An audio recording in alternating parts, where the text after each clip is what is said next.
할아버지가 손녀와 함께 산을 오르고 있었습니다. 그때 할아버지가 나뭇잎에 애벌레를 들고 손녀에게 이렇게 말했어요. 이 애벌레에게 나비가 될 수 있는 표시가 있느냐? 그런데 어린 소녀가 아무리 찾아봐도 나비가 될 수 있는 표시를 찾을 수 없었습니다. 아무리 찾아도 없는데요, 바로 그거다. 지금 이 애벌레에게는 나비가 될 수 있는 표시가 어디에도 없지. 그러나 애벌레 자신만은 나비가 될 수 있는 표시를 알고 있단다. 너도 그렇단다. 너가 앞으로 어떤 사람이 되는지는 지금은 아무 표시가 없지. 그것은 너 자신만이 그 표시를 알고 있고 그 표시를 발견해야 되는 거야. 실로 그렇습니다. 사람은 자기를 바르게 알 때 진정한 의미의 인생을 성공할 수 있습니다. 나를 바르게 발견하지 못하고 그 표지를 알지 못할 때 그 인생은 외적 조건에 상관없이 실패하는 인생이라고 말할 수밖에 없습니다. 우리 교회가 오늘로 15년이 되어졌습니다. 그리고 모든 빚을 갚고 헌당하게 되어졌습니다. 이때에 우리 교회에 무엇이 가장 중요하겠습니까? 그것은 교회가 건강해야 합니다. 병들면 안 됩니다. 교회가 건강하기 위하여 어떻게 해야 됩니까? 몇 사람만 건강한 믿음을 가지고 있으면 교회가 건강해집니까? 그렇지 않습니다. 교회가 건강하기 위하여 가장 중요한 출발은 내 한 사람의 믿음이 건강해져야 돼요. 내 한 사람의 믿음이 건강하지 않고 병들기 시작하면 전체 교회가 건강하지 못해요. 내 한 사람이 애벌레에서 나비가 될 수 있는 탈바꿈을 할 때 그때 교회가 건강해지는 것입니다. 다시 말씀드리면 한 사람의 믿음이 강건해질 때 그 사람들이 모인 교회가 건강해진다고 말을 할 수 있다는 말입니다. 기독교 신앙에는 분명히 기복성이 있다는 것 저도 인정합니다. 신명기 28장에 보면은 하나님의 축복의 말씀이 얼마나 많습니까? 그것도 세상의 축복입니다. 들어와도 세상의 복을 받고 나가도 세상의 복을 받는다고 했습니다. 그리고 사람은 누구든지 이 세상에서 잘 되기를 원합니다. 믿음을 가진 우리도 결코 예외가 아닙니다. 그런데 중요하게 알아야 될 것이 있습니다.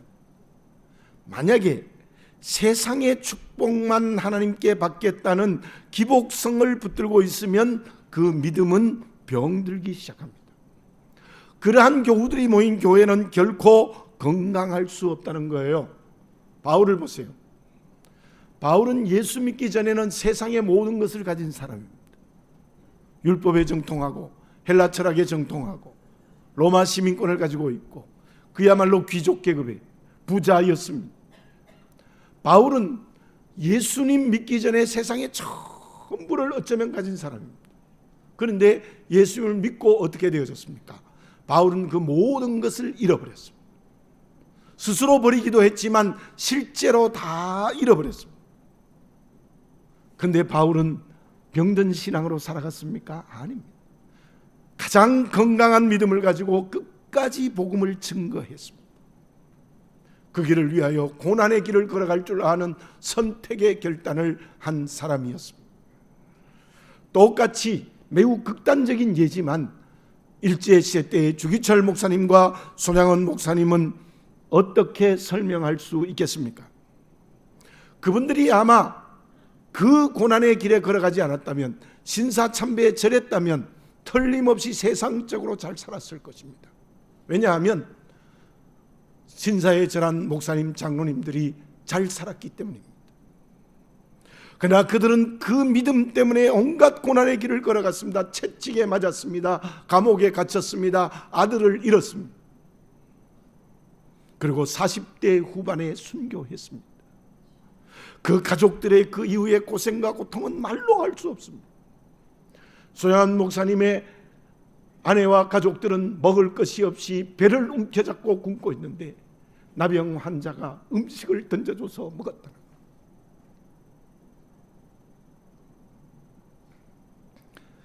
끼니를 잊지 못하는 어려움의 길을 우리 신앙의 선배들이 걸어갔습니다. 다시 말씀드립니다. 우리의 믿음에 기복성이 있습니다. 좋은 믿음과 수고에 하나님의 축복이 분명히 있습니다. 물질도 주시고 높은 자리도 주시고 건강도 해주시고 다 주십니다. 그러나 더 중요한 것은 주의 고난에 동참할 때 진정으로 건강한 믿음, 그들이 모이는 교회가 건강한 교회가 될 수 있는 것입니다. 우리 교회는 울며 시작했습니다. 정말 주의 고난에 동참하자고 함께 길거리에서 예배를 드리면서 시작을 했습니다. 이제 15주년이 되었고 오늘은 헌당 예배를 드리게 되어졌습니다. 이때에 우리가 해야 될 일이 무엇이겠습니까? 주님 때문에 좀 더 불편해져야 됩니다. 주님 때문에 손해 볼 수 있어야 됩니다. 주님 때문에 잠을 자지 않고 기도드려야 됩니다. 시간과 물질을 통하여서 하나님께 충성해야 됩니다. 삶의 자리가 아무리 힘들어도 주님의 향기와 편지가 되어져야 되는 것입니다. 나 한 사람이 가장 먼저 애벌레에서 나비가 되는 온전한 탈바꿈의 건강한 믿음을 가져야 합니다. 그때 그 한 사람 한 사람이 모이는 우리 교회가 하나님이 기뻐하시는 건강한 교회가 될 수 있을 줄로 믿습니다. 사랑하는 교우 여러분들, 이런 말이 있습니다. 진정한 성공은 그 성공을 적임을 아는 사람이다. 우리 교회가 15주년 빚을 다 갚았으니 다 됐다는 성공의 만세를 부르면 안 됩니다.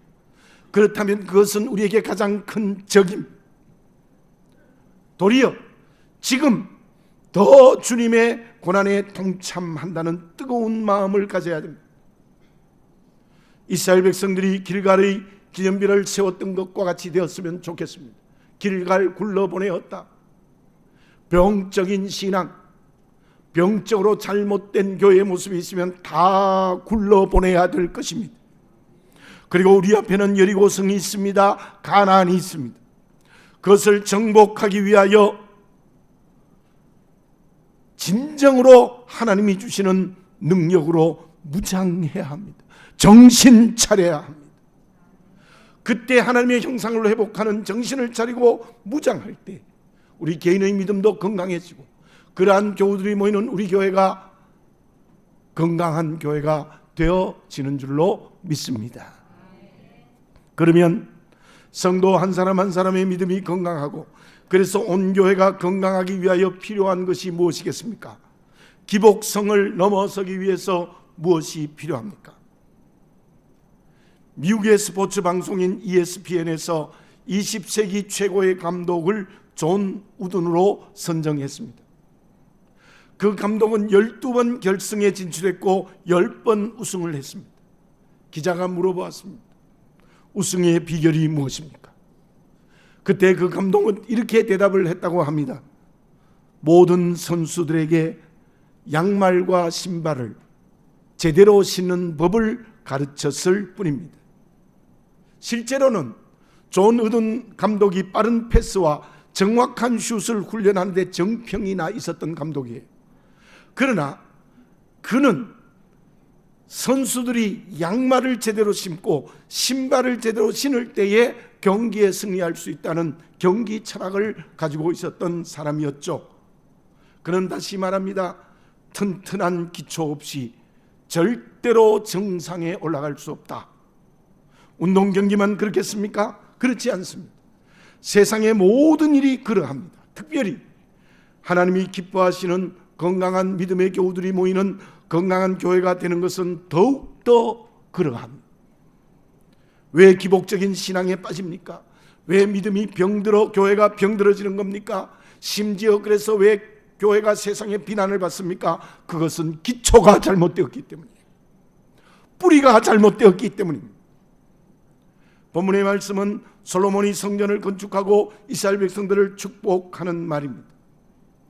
본문 말씀에서 가장 많이 나오는 말씀이 무엇입니까? 본문의 말씀 1절에 캄캄한 데 계시다라는 말은 짙은 안개에 계시다는 뜻으로 해석하는 게 좋습니다. 1절과 2절의 말씀은 짙은 구름 가운데 계시던 하나님을 이제 성전에 모시게 되었다는 것입니다. 2절에서는 주께서 영원히 계실 처소로이자, 4절에서는 이제 그의 손으로 이루셨도다, 5절에서는 성전을 내 이름을 둘 만한 집이라고 말씀하고 있습니다. 6절에서는 내 이름을 거기 두고, 7절에서는 다윗이 하나님 여호와의 이름을 위하여 성전을 건축할 마음이 있었다고 말씀하고 있습니다. 8절과 9절에서는 다윗이 아니라 솔로몬이 건축하는 것도 모두 여호와 하나님의 이름을 위하여입니다. 9절에서는 하나님 여호와의 이름을 위하여 성전을 건축하고, 이 11절의 말씀에서 제일 많이 나오는 말씀이 무엇이냐면 내 이름을 위하여, 여호와의 이름을 위하여입니다. 이 세상에 교회가 존재하는 목적은 하나밖에 없습니다. 하나님의 이름을 위하여입니다. 여호와의 이름을 위하여입니다. 그 외에 다른 어떤 목적도 있으면 안 됩니다. 수없이 제가 말씀드리는, 그러므로 교회의 주인은 오직 성부, 성자, 성령 삼위 하나님이셔야 되는 것입니다. 왜 교회가 기복적이 됩니까? 내 이름을 위하여입니다. 내가 잘 돼야 되는 거죠. 내가 축복받아야 되는 거죠. 내가 성공해야 되는 거죠. 내가 높은 자리 가야 되는 거죠. 내가 건강해야 되는 거죠. 하나님 그거 안 주신다는 게 아니에요. 주셔요. 그런데 교회의 기초와 뿌리가 내 이름을 위하여, 다른 것을 위하여 움직이면 그 교회는 뿌리를 잃어버린 겁니다.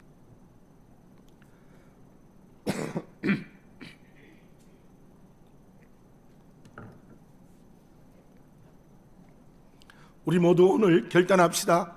우리 교회의 주인은 오직 성부, 성자, 성령 한 하나님이신 줄 믿습니다. 그 누구도 그 무엇도 우리 교회의 주인이 되면 안 됩니다. 그래서 오직 삼위 하나님의 이름을 위하여 예배드려야 됩니다.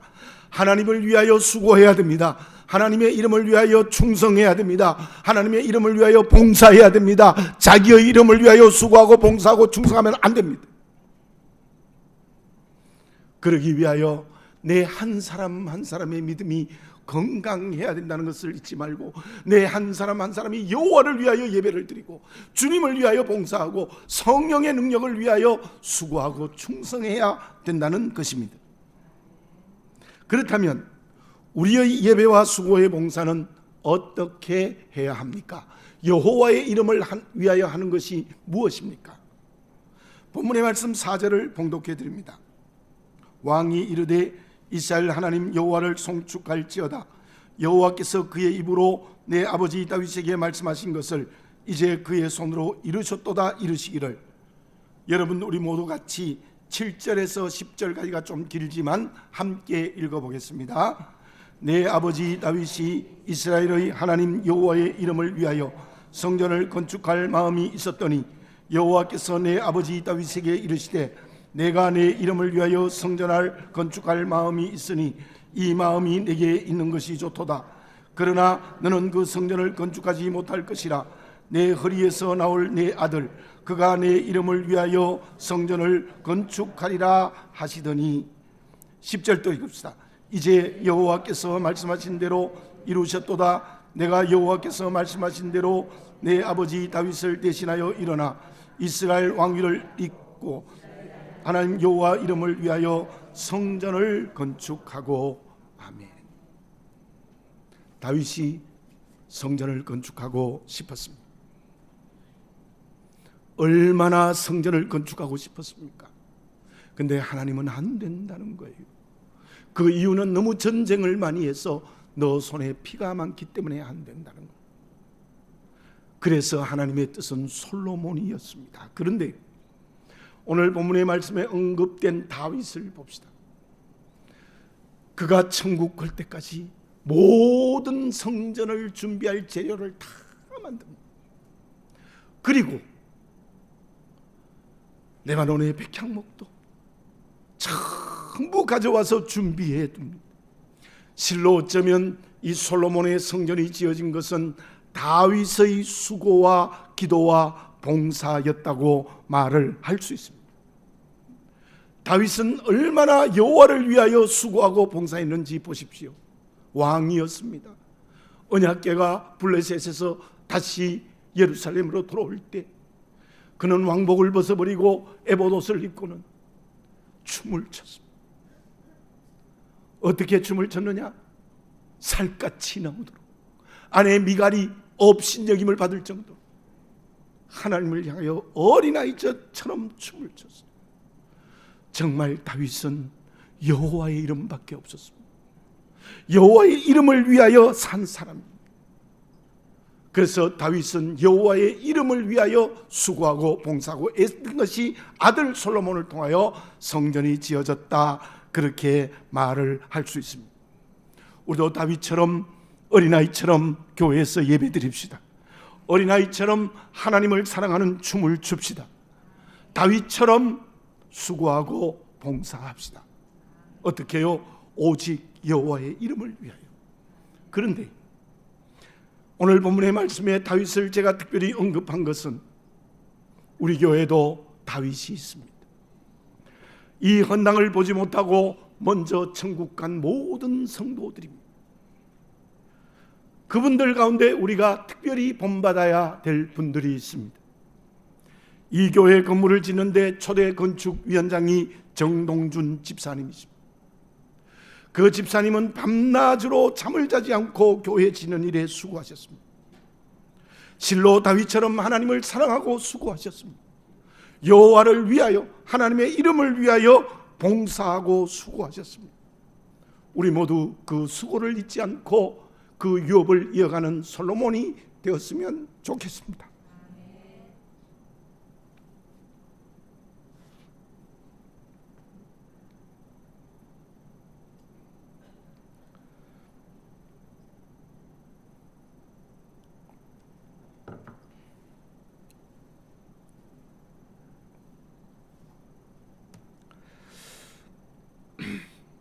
지난 주간에 안종찬 장로님을 안장한 곳에 공교롭게도 가게 되어졌습니다.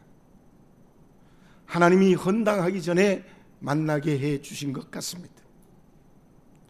많이 울었습니다. 우리 교회 초대 장로님으로 피택된 분이시고 그 믿음이 참으로 순수하고 깨끗하게 교회를 여호와를 위하여 봉사하고 수고하셨습니다. 그분의 순수한 믿음 우리가 이어나가야 될 것입니다. 그리고 이종희 권사님이십니다. 권사님은 제게 이렇게 말씀하셨습니다. 헌당하기 전에는 천국 가지 않는다. 헌당하면 침대에 누워서라도 교회에 가겠다고 강하게 말씀하셨습니다. 그런데 점점 더 기운이 진해지자 말을 하지 못해서 제가 이 두 마디를 계속 권사님에게 해주었습니다. 권사님, 천국 가면 안 됩니다. 그러나 조금 일찍 천국에 가셨습니다.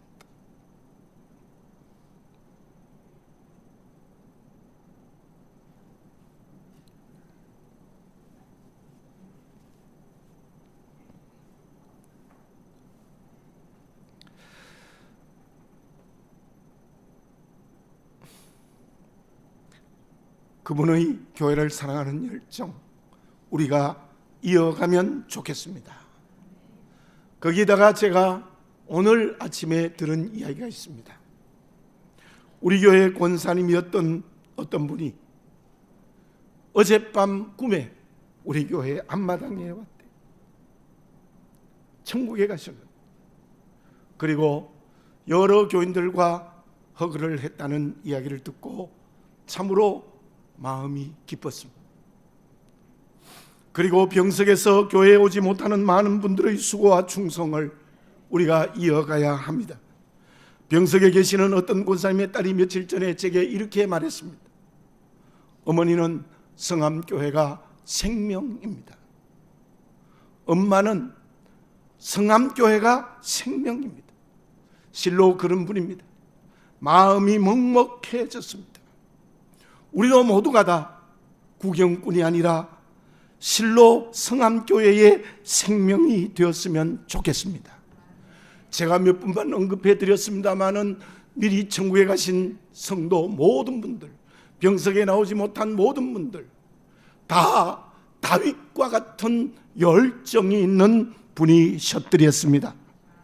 우리 모두 그분들의 믿음의 유업을 이어가는 것이, 또 병석에 계시는 그분들의 기업을 이어가는 것이 바로 하나님의 이름을 위하여 우리 교회를 이끌어가는 힘이 될 줄로 믿습니다. 지금 여기에 앉은 분들 가운데도 제가 말씀드린 분들을 전혀 모르는 분들이 계십니다. 그러나 이 자리에 참석한 우리 모두는 솔로몬입니다. 이런 말이 있습니다. 평생에 교회를 한 번도 헌당하지 못하는 성도들도 있다는 것입니다. 여러분들의 기도와 헌신, 그리고 특별히 이번에 물질로 헌금한 것을 볼 때 참으로 솔로몬이었고, 그로 인하여 하나님의 교회를 헌당하게 된 줄로 믿습니다. 그러므로 우리 모두는 특별히 하나님의 축복을 받은 솔로몬이 된 줄 믿습니다. 우리 교회는 오직 성부, 성자, 성령의 이름을 위하여 세워져야 될 줄로 믿습니다. 그러므로 그 하나님께 영과 진리로 예배합시다. 교회 봉사하고 충성하는 수고를 합시다. 그러므로 내 한 사람이 건강한 믿음으로 우리 교회 전체가 건강한 교회를 세워 나갑시다. 그러면 하나님의 이름을 위하여 세워지기 위하여 필요한 것이 있습니다. 그것이 무엇입니까? 이나모리 가치오 회장이 쓴 불타는 투혼이라는 책이 있습니다. 그 책에 그의 경험을 이렇게 말하고 있어요. 막 사업을 시작하면서 경영 세미나에 참석을 했는데 강사였던 사람이 소이치로였는데 그 사람이 경영에 대성공을 한 사람이었습니다. 갑자기 기름투성이의 옷을 입고 나타났습니다. 그리고 이렇게 말했대요. 무엇하러 이곳에 왔습니까? 나는 경영을 배운 적이 없습니다. 강의할 자격도 없습니다. 다만 내게 주어진 일에 몰두할 뿐입니다. 어서 돌아가 회사에서 일에 열심을 내십시오. 이렇게 비싼 돈을 내고 온천이나 하는 당신들은 바보입니다. 가쪼 회장은 그의 말에 충격을 받았습니다.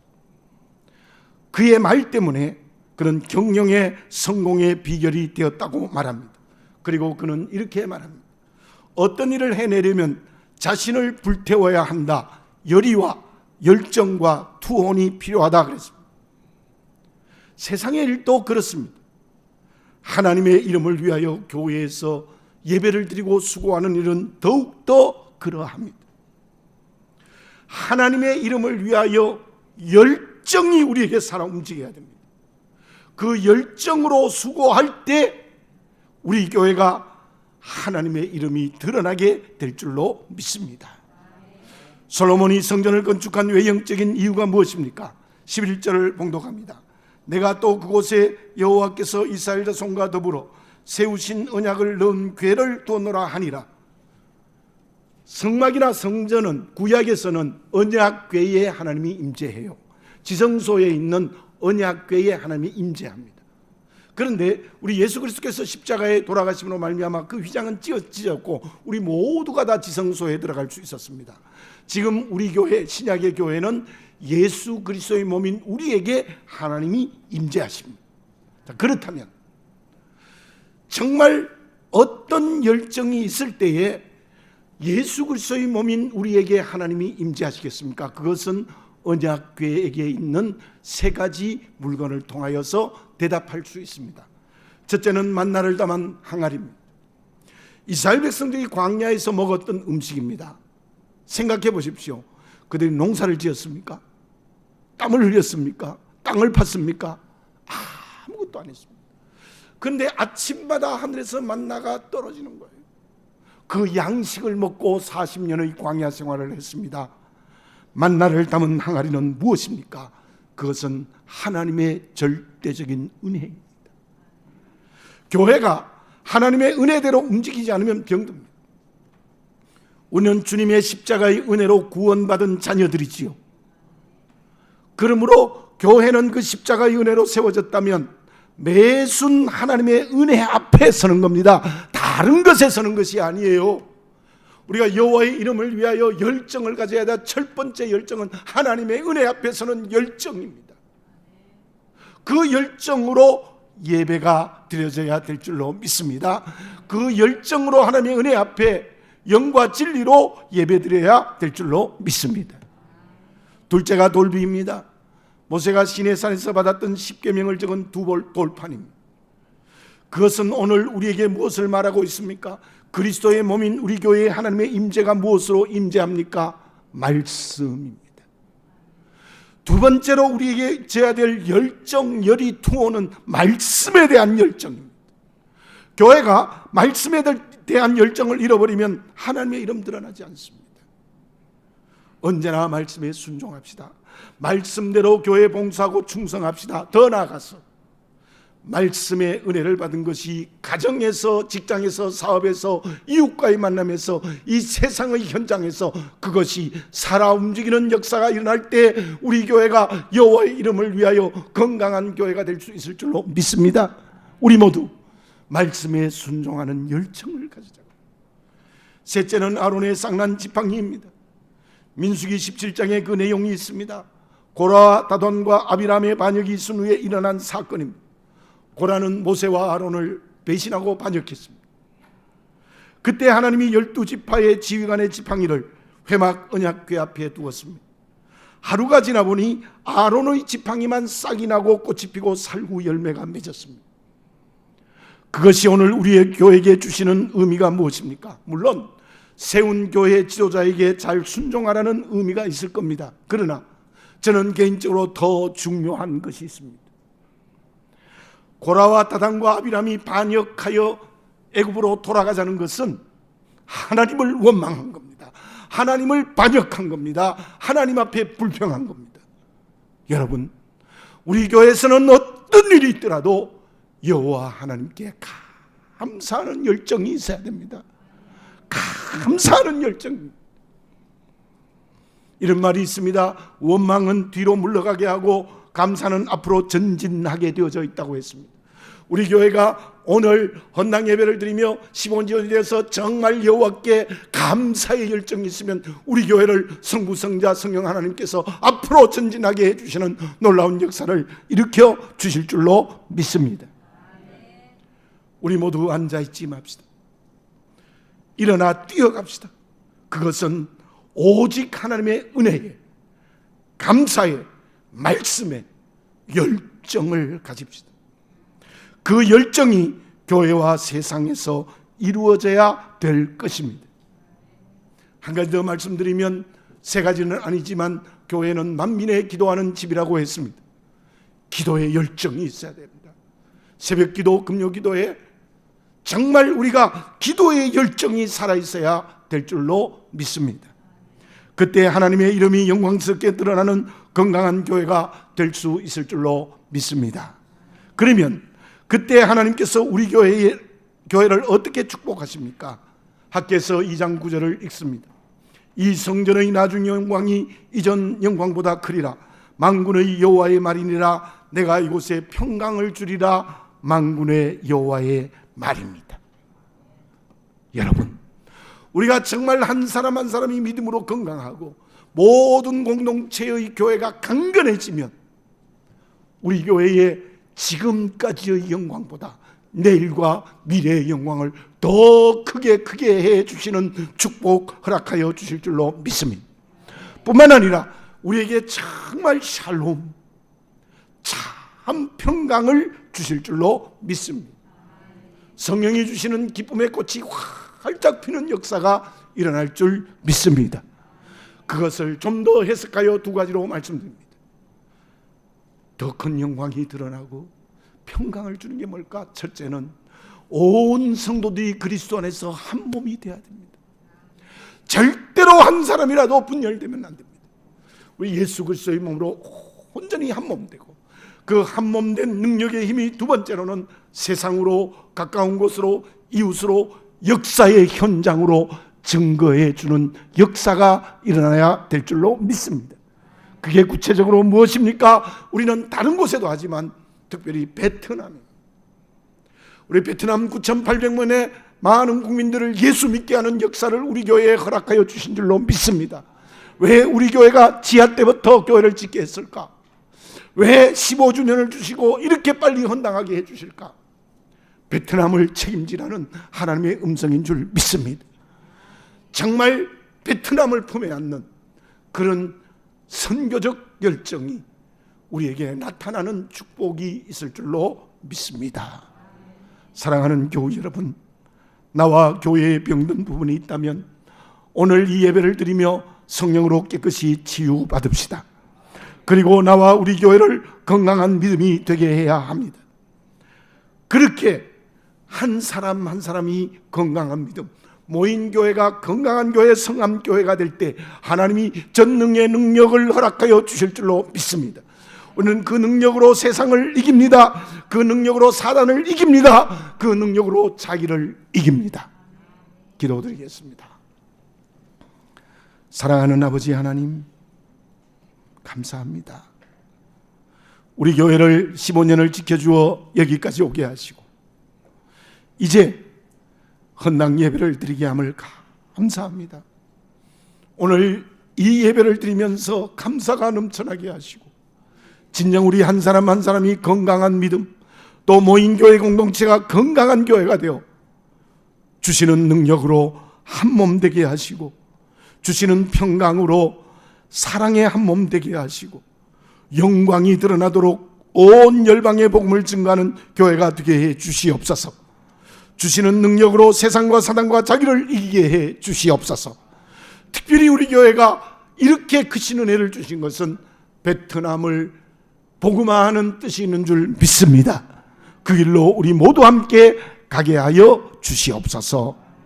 하나님의 아들 우리 주 예수 그리스도의 이름으로 감사하며 기도드립니다. 아멘. 찬송가 210장으로 하나님께 찬양을 올려드리겠습니다.